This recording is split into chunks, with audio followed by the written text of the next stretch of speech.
بیماریوں، پریشانیوں اور تکلیفوں کی وجہ سے ہے۔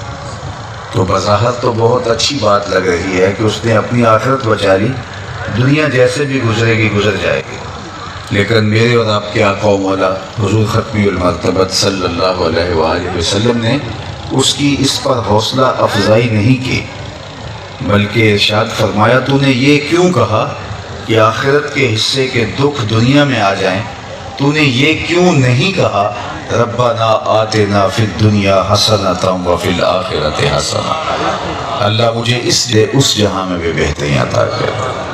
تو اس دنیا کی زندگی میں ہم ذلیل ہونے کے لیے نہیں آئے، ہم اس دنیا کی زندگی کو بھی جنت بنائیں اور آخرت میں بھی اللہ سے جنت کے طالب ہوں، لیکن دونوں میں سے کسی ایک کو اختیار کرنا پڑ جائے، کسی ایسے دو راہے پہ آپ آ جائیں تو ہماری اور آپ کی ترجیح آخرت ہونی، لیکن دنیا کو بھی خوبصورتی کے ساتھ بسر کریں اور آخرت کی بہتری کے لیے بھی اس زندگی کے اندر اچھے اعمال بجا لائیں۔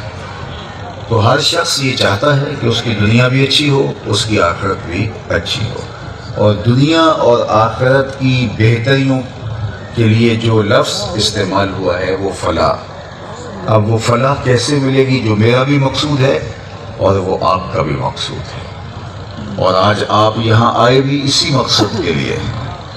آپ اپنے دل کی اتھا گہرائیوں میں یہی تمنا لیے آئے ہیں کہ اللہ کے ولی کے آستانے پہ حاضر ہوں گے تو وہاں ہمیں خیر کا نور نصیب ہو جائے گا۔ اب اس کا نصاب کیا ہے؟